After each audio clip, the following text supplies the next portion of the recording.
I rise today to present House Resolution 836 in remembrance of a former United States Congressman, Jack Davis, who passed away on February 4th, 2018. Mr. Davis was born in Chicago in 1935 and later moved with his family to a farm in Jefferson County. Mr. Davis began college at the age of 15 at Southern Illinois University. After graduating at 19, he went to the Naval Officer Candidate School, where he served as a lieutenant in the United States Navy. Following his service in the Navy, Mr. Davis worked as a counselor, and he met and soon married Virginia Ginny Griffin. After building a successful steel company, Lexington Steel, he sold it in 1975 to focus on public service, where Mr. Davis served for 10 years in this very chamber before he was elected to the United States Congress in 1986, proudly serving on the House Armed Services Committee.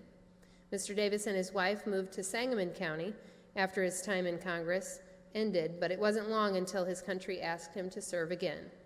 President George H.W. Bush called Mr. Davis back to Washington to serve as the Assistant Secretary of the United States Air Force, where he served during Operations Desert Shield and Desert Storm, even flying a combat mission in Iraq, which landed him in the Meritorious Service Medal for his combat role. When he returned back to Sangamon County, he had a successful radio program on WMAY.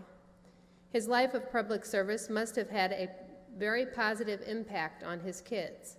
His daughter, Jill Egizii, is the current mayor of Leland Grove, that's where I live, and the Honorable Jack Davis is an associate judge here in Sangamon County. They both join us today in the gallery along with their mother and Mr. Davis's lovely wife, Ginny, who were married for 58 years. His other daughter, Heather Schenck, wasn't able to join us today. She's out of the county, but he also leaves behind 9 wonderful grandchildren. I want to thank the members of Mr. Davis's family for being here today in the gallery behind us and for sharing Mr. Davis with the people of Illinois and our country for so many years. I would ask that the body take a moment of silence to honor his memory and contributions to our state and country. We shall take a moment of silence.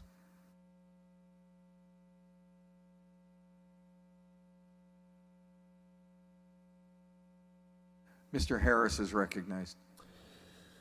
Thank you, Mr. Speaker. And ladies and gentlemen of the House, as you know, I've tried to open this session every day with some good news or good points about Illinois.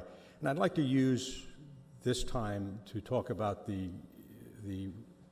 passing of Jack Davis as my good news for the day. And as I do that, I want to compliment each and every member of this House who serves in this body. We serve the people of the state of Illinois, and while many of those people consider us, quite frankly, to be clowns, we do a lot of hard work to help govern this state. And there will come a time when all of us will leave this body and will be in the same position that we have today, namely being recognized by a resolution on the death of a former member. Hopefully there will be some members of the chamber when our time comes that can stand and say, I served with that individual. And I'm here very proudly to tell you that I served with Jack Davis. And I think there are only 3 members of the House currently who served with Jack, namely the Speaker and the Majority Leader. I don't believe anybody else is in the House who served with Jack. You heard about Jack's life, graduating from SIU, going to Naval Officer Candidate School. He flew missions during what became known as the Cold War, flew missions between Midway Island and Alaska as an early warning system in case at that time there was a real threat of a potential attack. When he came back to Chicago, he built a very successful steel business known as Lexington Steel, and he sold that in 1975 to go into public service. He was elected to this body in 1976 and served for 10 years. He was here at the time of the Cutback Amendment.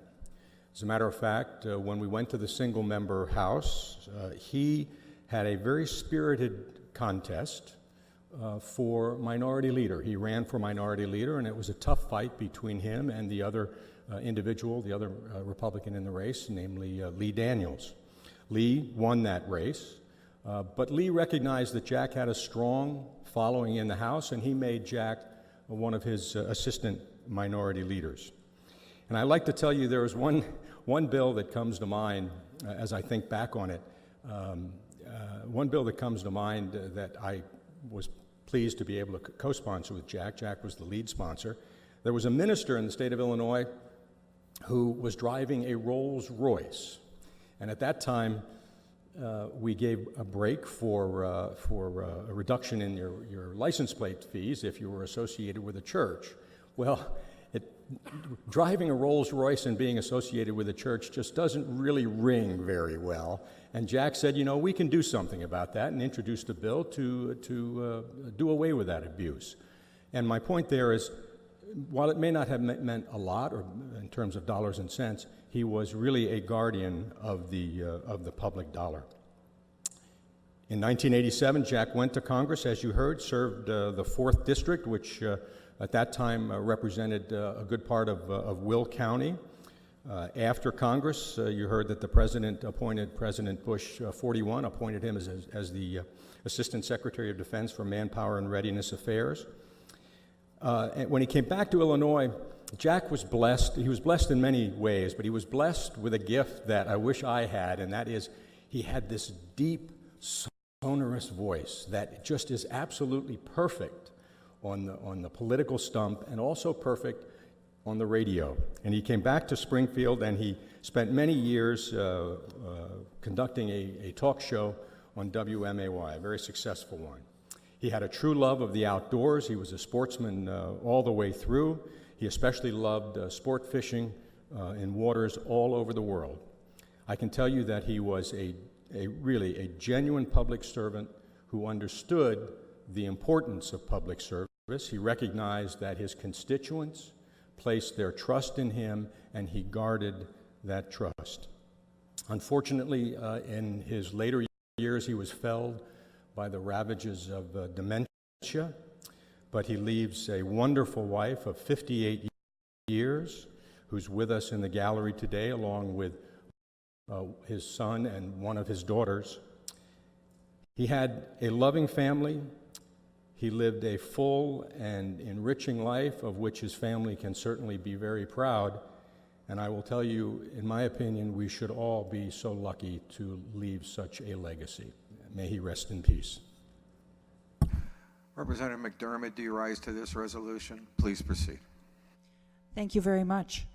On behalf of someone who was a member or a constituent in the 4th Congressional District when Jack Davis was my congressman, I want to add the thanks and respects of everybody in Will County and in that particular congressional district to those of my colleagues.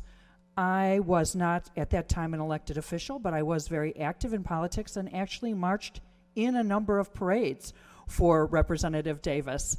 And when I brought the news back to Will County of his passing, many people asked me to bring their respects here today. He's well remembered for all his contributions to our area during her service. Thank you. Representative Jimenez moves for the adoption of the resolution. Those in favor say yes, opposed no. The ayes have it, and the resolution is adopted. We thank the family for being with us today.